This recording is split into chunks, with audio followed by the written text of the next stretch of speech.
최근 제리는 암탉 2마리를 놀부에게 빼앗겼다. 좀 더 정확한 표현으로 얘기하자면 제리가 암탉들을 구박했고 암탉들이 제리를 버린 거라고 봐야 한다. 얼마 전까지 놀부와 제리는 연합해서 암탉들을 다른 수탉들로부터 보호했었다. 싸우지 않고 늘 함께 다니던 녀석들의 모습을 보며 내심 기분이 좋았었는데 얼마 전부터 그 연합전선이 깨져버렸다. 녀석들의 불안은 제리의 암탉들 중 갈색 2마리가 놀부를 좋아하면서부터 시작되었다. 처음에는 갈색 암탉 1마리가 놀부를 좋아하더니 결국 나머지 1마리도 제리보다 놀부를 더 좋아하게 되었다. 문제는 갈색 암탉 2마리가 놀부를 좋아하면서부터 제리의 구박이 심해졌다는 것이다. 처음에는 사료를 못 먹게 혼을 내기 시작하더니 결국 깃털을 쪼아서 뽑아버리는 등 괴롭힘의 정도가 심해지기 시작한 것이다. 덕분에 풍성했던 암탉들의 깃털은 좋지 않아졌고 특히 꼬리 깃털은 많이 빠져버렸다. 그런데 또 다른 문제는 제리에게서 버림받은 암탉들을 놀부가 딱히 챙기지 않는다는 점이다. 놀부는 여전히 캔디만 좋아하고 따라다니며 갈색 암탉들이 그런 놀부를 좋아해서 따라다니는 것이다. 결국 제리는 검정색 암탉 1마리만 데리고 살기로 한 것 같다.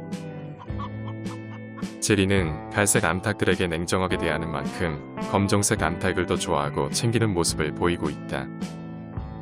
지금 다정하게 지내는 녀석들의 모습은 오래전 봉이와 친하게 지내던 제리의 모습을 생각나게 만든다. 그런데 제리가 갈색 암탉들을 버린 가장 큰 이유는 질투심 때문인 것 같다. 갈색 암탉들이 틈만 나면 놀부와 함께 돌아다니고 교미까지 하는 모습을 보이며 제리가 크게 화가 난 것이다.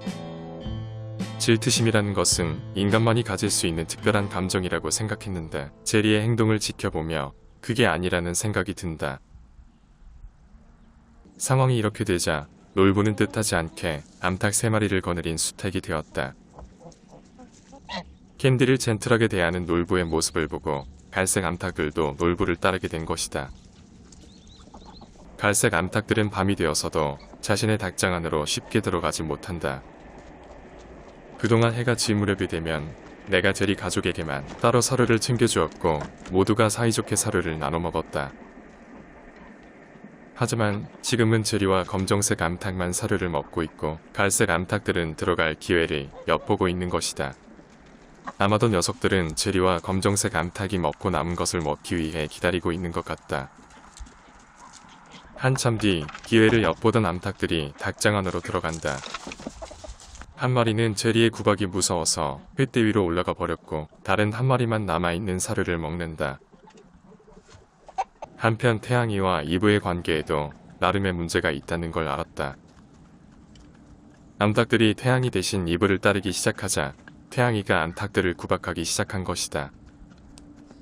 보통 정상적인 수탉이라면 자신의 암탉이 사료를 먹을 때 절대로 머리를 쪼아대는 행동을 하지 않는데 태양이는 계속해서 암탉들의 머리를 쪼아댄다. 그런데 태양이가 이런 행동을 예전부터 한 것은 아니고 얼마 전부터 하기 시작했다는 것이다. 아마도 암탉들이 태양이를 배신하고 이브를 더 좋아하게 됨에 따라 심경에 큰 변화가 생긴 것 같다. 그리고 예전에는 먹을게 생기면 암탉들에게 양보했던 태양이는 이제 더 이상 그런 행동을 하지 않는다. 암탉들을 쪼아대며 자신이 가장 많이 먹기 위해 애쓰는 태양이의 행동을 보며 이제 예전의 모습을 찾긴 어려워 보인다. 그 반면에 이브는 마치 수탉이 된 것처럼 사료를 먹지 않고 암탉들 옆에서 지켜보고 있다. 아마도 태양이도 제리처럼 믿었던 암탉들에게 배신을 당하고 난 뒤 심경의 변화가 있는 것 같다. 날씨가 추워지고 불이 자라지 않는 요즘 동물들은 여름철보다 오히려 더 많은 채소를 먹고 있다. 나는 녀석들이 상추나 양배추 같은 잎채소를 좋아한다고 생각했는데 오히려 고추나 오이, 호박 같은 열매 채소를 더 좋아한다는 사실을 알았다. 사실 영양분으로만 따져도 잎채소보다 열매 채소가 훨씬 더 많을 것이다. 내가 녀석들에게 사료보다 채소 위주의 식단으로 많이 먹이는 이유는 건강한 알을 먹고 싶은 나의 욕심 때문이다. 가공된 사료를 먹고 낳은 알보다 아무래도 자연식 위주로 먹고 낳은 알이 훨씬 더 좋을 거라는 기대감이 있다. 특히나 요즘같이 배추잎이 넘쳐나는 시기에는 녀석들에게 풍부한 양의 채소를 먹일 수 있어서 너무 좋다.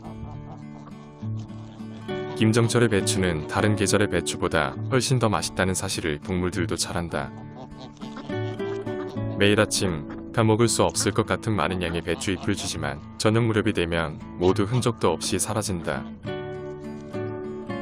갑자기 하늘 위로 매 한 마리가 날아다니자 프리미는 암컷들이 편안하게 먹을 수 있도록 하늘 쪽을 경계한다. 비록 동물이지만 녀석은 이제 가족을 지켜야 하는 책임감이 있는 수컷보이가 된 것이다. 이제 닭장박 생활에 완전히 적응한 윌은 다리도 완치되었고 전반적인 건강 상태도 좋아졌다. 내가 윌과 함께 있는 모습을 본 켄도 나에게 다가온다. 윌은 이제 다리가 다 나았지만 켄은 아직까지 다리를 약간씩 절고 있어서 안타깝다. 좁은 닭장 안에서 사료만 먹었던 암탉들은 이제 채소를 많이 먹게 되어 더욱더 건강한 몸이 되고 있고 덕분에 나는 건강한 계란을 먹을 수 있게 되었다. 오랫동안 거동이 불편했던 윌은 다른 암탉들에 비해 깃털 상태가 좋지 못하지만 머지않아 풍성하고 윤기나는 깃털을 가지게 될 것이다. 해질 무렵 흥부는 큰 닭장으로 가지 않고 켄과 윌이 지내는 닭장 앞에서 서성이고 있다. 자신의 암탉들을 모두 골드에게 빼앗긴 흥부는 아직까지 임자 없는 암탉들을 상대로 구애 활동을 펼치고 있는 것이다. 하지만 나는 평소 마음에 들지 않는 흥부 녀석에게 내가 좋아하는 암탉들과 친하게 지내게 하고 싶지 않다. 기다리다 지친 흥부는 결국 해가 더 어두워지기 전에 큰 닭장으로 가버린다. 하지만 잠시 뒤 다시 돌아온 흥부는 결국 켄을 강제로 교미하려고 시도했고 내가 못하게 방해했다. 지금 흥부가 암탉 한 마리 없이 외로운 처지가 되었다지만 웬일인지 녀석에게는 내가 아끼는 암탉을 주고 싶지 않다. 그 다음날 태양이만 없는 상태에서 암탉들과 이브가 아침 식사를 하고 있다. 이제는 암탉들이 수탉인 태양이보다 수컷 오리인 이브를 더 따르게 되었다. 게다가 암탉들이 모두 사료를 먹고 있지만 이브는 마치 수탉이 된 것 마냥 사료를 먹지 않고 옆에서 암탉들을 지켜보고 있다. 분명히 아침에는 배가 고프기 때문에 누구든지 사료를 더 먹기 위해 달려들기 마련인데 그 유혹을 이겨낼 만큼 이브는 암탉들을 챙기는 것이다. 같은 시각 태양이는 제리의 닭장에서 먹다 남은 사료를 홀로 먹고 있다. 다른 암탉들은 모두 이브를 따라서 가버렸고 이제 태양이를 따르는 암탉은 한 마리도 남아있지 않게 된 것이다. 한때 골칫거리였던 놀부어 골드는 믿음직한 수탉이 되었고 믿음직스러웠던 태양이와 제리가 골칫거리가 되어버렸다.